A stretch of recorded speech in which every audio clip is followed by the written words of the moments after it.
Көктәге зат биреп, күрсәтеп тора. Кеше аңламый, үзгәрергә теләми. Ахыры, мәңге аңламастыр.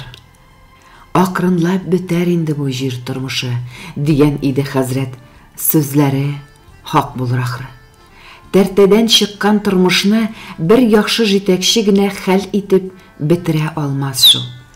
Вакытын инде бит. Еллар буе эшләгән кешеләр дә көне сәгате белән урамда эшсез калырга мөмкин. Эш сорап килүчеләр ташкыны һич кимеми.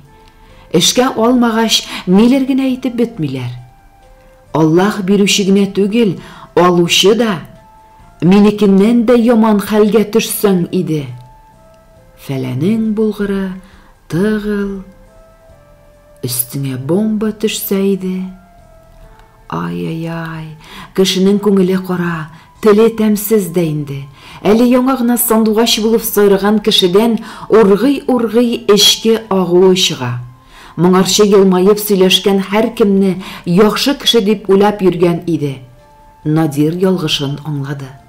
Кешенең нинди икәнлеген беләсен килсә, ул кешенең ачуын чыгарып, ни сөйләгәнен тыңлап торырга кирәк икән. Уйлап карасаң, бомба төшсә, бер кеше башына гына төшми бит.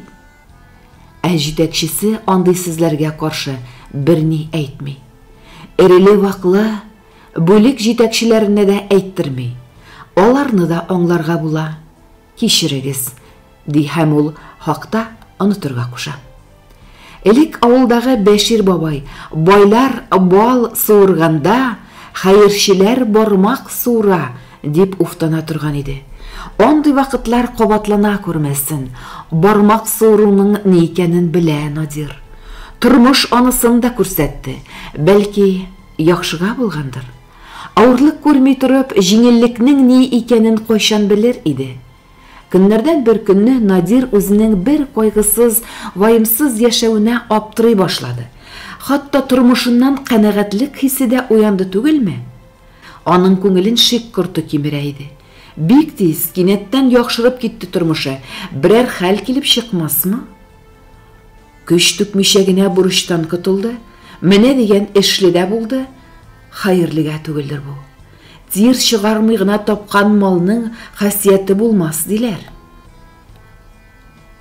Шик корты көннән-көн үсте, әмма Надир якыннарына үзенең күңел халатын сиздермәскә тырышты.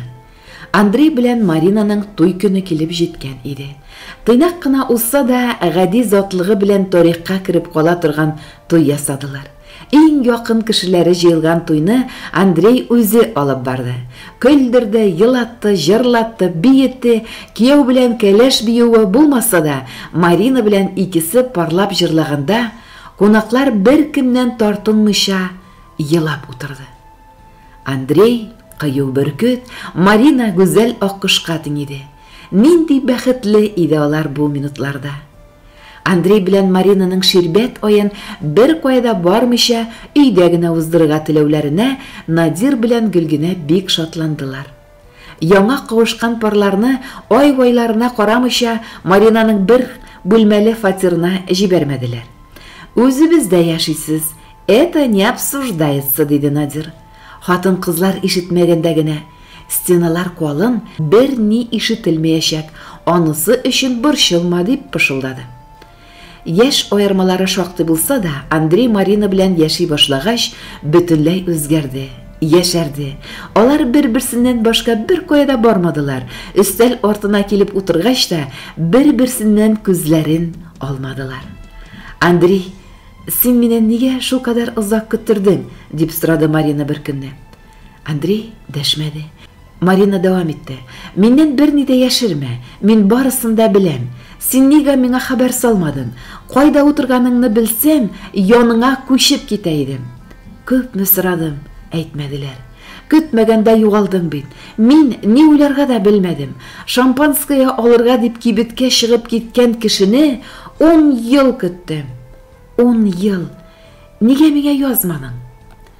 Марина елый-елый Андрейның күкрәген йодрыклары белән тиде. Андрей сөйгәненең кулларын учына алып, һәр бармагын үбеп чыкты. Күзләрен тутырып карады да, гафу ит, Озакка утырттылар бит. Мине көтмәсен, ялгыз яшәмәсен, кияүгә чыгып балалар табып, бәхетле яшәсен дип теләгән идем. Бик яшь идең бит. Көтәсеңә ышанмадым да. Ничек шулай хәбәрсез югалган кешене көтеп була? Көттем шул. Мин сине бик яратам бит. Менә очраштык, кавыштык. Мин хәзер бәхетле. Янымда сөйгән кешем, бәхетемне көтеп алдым. Шушы бәхетем өчен үләргә дә әзер мин.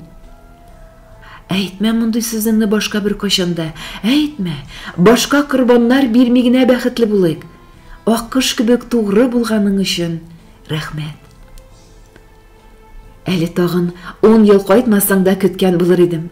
Миңа синнән башка бер кем дә кирәкми. Ишетәсеңме? Ишетәм. Кил кочагыма. Югалмам. Мин сине бер кашанда ташламам. Ир белән хатын йомшак урында әвәрә килделәр. Аларга бер кем дә комачаламый. Аларга бик рәхәт. Алар бик бәхетле иделәр. Әмма нигә бу бәхет дигәнең шулай кыска гомерле була икән? 40 аяклы бәлә тату гына яшәп яткан ике гаиләнең тигез генә барган тормышын көтмәгәндә кыл урталай өзеп ташлады. Көтмәгәндә уйламаганда иделәр. Гөлгүнәнең әнисе вафат булды. Бу шул кадәр көтелмәгән хәл иде. Ялгыш хәбәрдер бу. Ышанмыйм. Әтиңә пенсияга чыгарга аз гына калды. Коръән укытырбыз, кунакка кайтырсыз дип сөйнеп йөрде. Узган атнада гына кайтып килдек. Бер дә зарланмады бит. Кәйфе дә яхшы иде дип üzгәләнде Гөлгүнә. Соңгы вакытларда әнисе кан басымыннан интегә иде. Эх, үкенечләр. Әтисе хәзер үзен битәрли. Кызы шалтыраткач та сөйләшә алмады. Йылый да йылый. Озын юлны Гөлгүнә шундый уйлар белән узды. Бик авыр, газаплы булды кайту юлы. Башка вакытта шау-гөр килеп сөйләшеп кайталар иде. Бу юлы бер кем сөйләшмәде. Сөйләшмәү кайгылы кешенең хәсрәтен тирәнәйтә генә. Ике машина белән төн уртасында гына кайтып җиттеләр. Кайтып җитсәләр, котышкыч хәл. Әнисе янына әтисен дә сузып салганнар. Әле суынып та бетмәгән. Хатынның үлемен йөрәге күтәрә алмаган. Гомер буе хатыныннан башка бер шыкыр шәй дә эчкән кеше түгел иде. Шок хәлендә катып калган Гөлгүнә ни йылый, ни сөйләшә алмас булды. Һәр кемгә кечкенә генә бер йөрәк бирелгән. Ул гомер буе эшли, арыса туктап ял итми. Елга бер тапкыр ялга чыкмый. Авырып китсә дә туктый алмый. Кайчан туктыйсы бер аңа гына билгеле. Йөрәк туктаса, кеше үлә. Кулсыз, аяксыз, бер бөерсез, күзсез, колаксыз яшәп була. Ә йөрәктән башка яшәп булмый. Әти әнисен җирләгәннән соң Гөлгүнә биреште. Уйланып йөри дә, йылый башлый.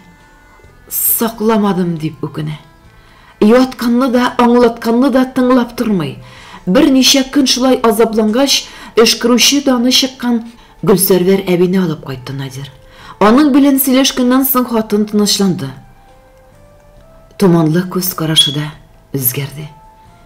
Әби аңа: әти белән әнине озату баланың бурычы. Менә син үлеп, әти әниең калган булса, бик начар булыр иде. Балаларыңны үстерәсең бар бит. Син саклап кына гомерләрен озайта алмаган булыр идең. Гомерне Аллаһ бирә, без түгел. Барыбыз да шунда барасың. Китү вакытыбыз гына төрлечә. Бөтен кеше дә бер вакытта китми. Әти әни үлү кайгы инде. Сүз дә юк, бик зур кайгы, олы хәсрәт. Тик син аңла, кызым, кайгыга бик узак кайгырырга ярамый. Узак кайгырган кешегә бу кайгысын онытсын дип икенче кайгы килүе бар.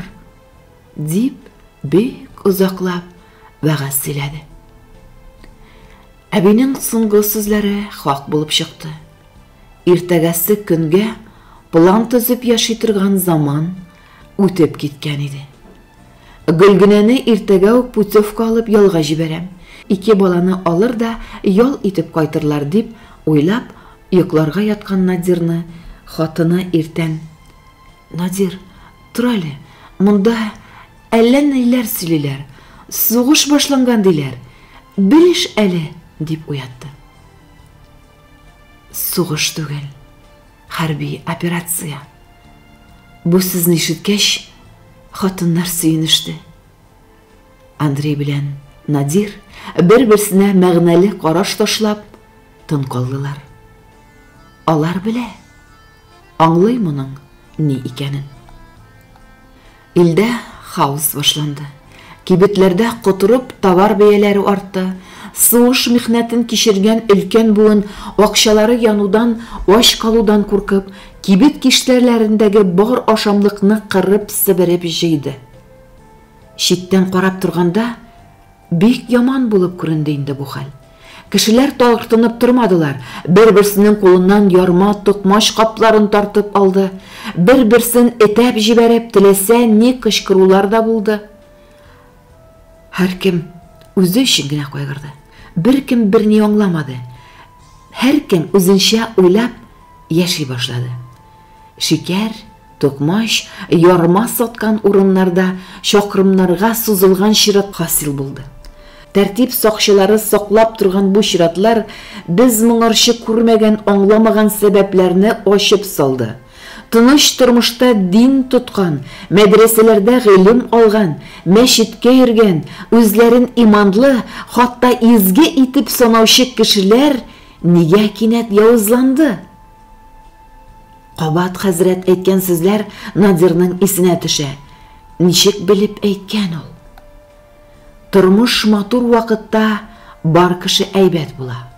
Бер авырлык килсен, кемнең кем булуы шундук ачыла. Иманның нык булуы бик мөһим. Иманның бутаклары бик күп.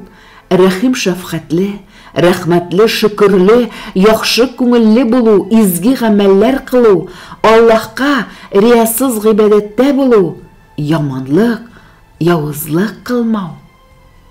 Санап бетергесез алар. Бутаклар ни кадәр күп булса, иман агачы да шул кадәр нык була. Тормыш җилләренә бирешми. Иманның ныклыгы мәчеткә йөрү белән генә үлчәнми, дигән иде хәзрәт. Надир аның сүзләрен вакытында аңлап та бетермәгән булган икән. Менә хәзер генә аңлады. Һәм күңеленә курку керде. Алла сакласын, тагында булай барса, хәлләр мөшкел булырга да мөмкин. Көндә бер яңалык. Арасында ник бер яхшысы булсын. Илләр арасында санкциялар башланды. Санкция. Моңарчы ишетмәгән бу сүзнең нинди куркыныч булуын халык соң аңлады. Санкция бик көчле корал булып чыкты. Ул уңышка ирешү юлларын яптыра да белгенлеккә төшерә икән. Рафим Хайрович киңәшмәдә: "Егетләр, бөтен өстенә дә әзер булып торырга кирәк. Әлегә инерция буенча шушы темпта эшлибез. Запас беткәч нишләрбез? Анысы әлегә под вопросом", дигәч, Надир аңлады. Тормыш кабат кирегә юл тоткан. Бетмәс сынаулардан торган тормыш Надир белән Андрейның тез астына башка яктан китереп сукты. Бер көнне эштән кайтып кергән ирләрне Гөлгенә елаудан кызарып беткән күзләре белән каршы алды. "Балалармы?" дип сорады, хәвеф булуын аңлаган Надир. Марина. Хатынның башка сүз әйтерлек хәле калмаган иде. Ул сыгылып төште. Андрей атылып 5 баскычны бер итеп сикереп, йортның 2нче катында урнашкан бүлмәләренә кергәндә, Марина ап-ак булып ята иде. "Марина, нәрсә булды?" Андрей шундук хатын янына килеп, кулларын учына алып, өреп җылыта башлады. "Что случилось, дорогая?" Извини, неудачно упала. Где? Как? Марина жауап бирмәде. Күзләрен тутырып карады да, якыннарын борчуына оялган кебек, озын кирфекләрен аска төшерде. Шул вакыт бүлмәгә Надир белән Гөлгенә керде. Андрей Гөлгенәгә карап: "Мин югында берәр хәл булмагандыр?" Гөлгенәнең җавабы аяктан егарлык булды. Хатын калтырый, ул шок хәлендә, яхшылап аңлата да алмый, әмма бутала булса да ярып чыга алды. Иртән эшкә килеп җитүгә егылган ул. Скорый белән алып киткәннәр. Башында сезгә әйтергә курыккан. Мине чакырткан. Гөлгенәсенең хәлен күреп торган Надир аны кочагына алып сүзне дәвам итте. Андрей, әйдә чыгыйк әле монда. Гөлгенә калып торыр. Чыктылар. Әле генә ашкынып, ут чәчеп торган ике ир бөтенләй югалып калган иде. Андрей, Маринаның башында яман шеш тапканнар. Күптән булган инде ул шеш. Шыпырт кына йоклап яткан. Башы белән бәрелмәдеме дип сораганнар. Гөлгенә әйтә алмаган. Аварияны хәтерлисеңме? Башы конга баткан иде Маринаның. Ә без аны больницага алып барасы урынга авылга алып кайтып киттек. Тикшертергә кирәк булган. Мин гаепле монда. Үзем турында гына уйлап яши торган кеше икәнмен мин. Надир йодрыгы белән күкрәген тиде. Подожди, не спеши, дай подумать. Андрей бүлмә ишеген ачып, Маринасына күз салды да: "Син өйдә кал. Мин врач янына барып барысын да белешеп кайтам", дип ашыгып чыгып китте. Андрейның ныклыгы Надирның күңелен бераз тынычландырып җибәрде. Ул арада бүлмәдән Гөлгенәсе чыкты. "Укол салдым, йоклап китте.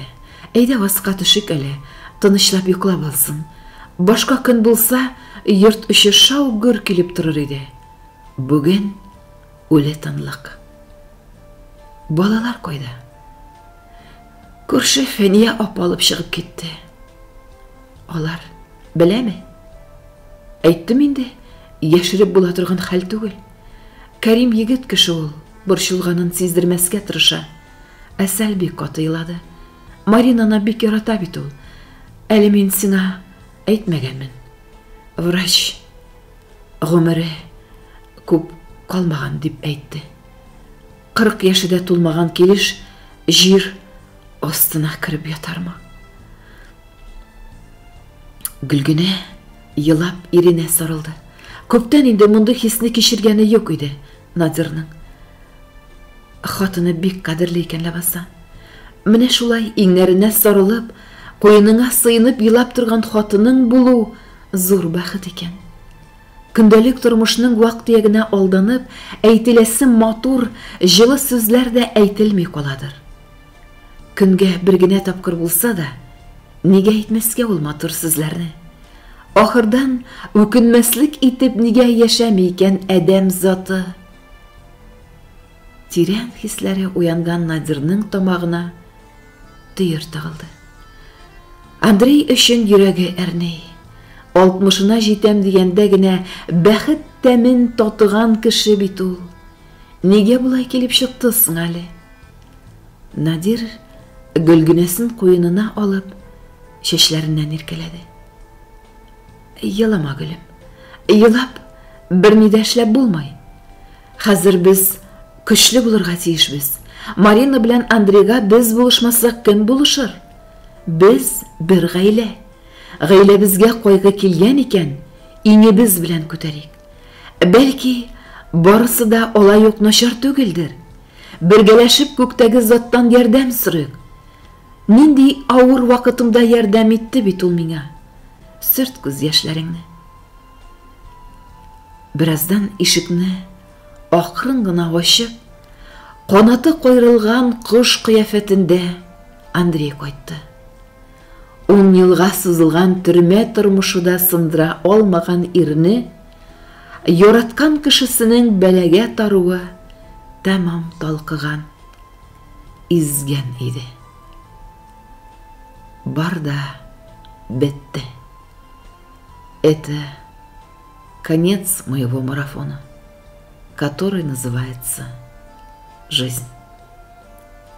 Давамы бар.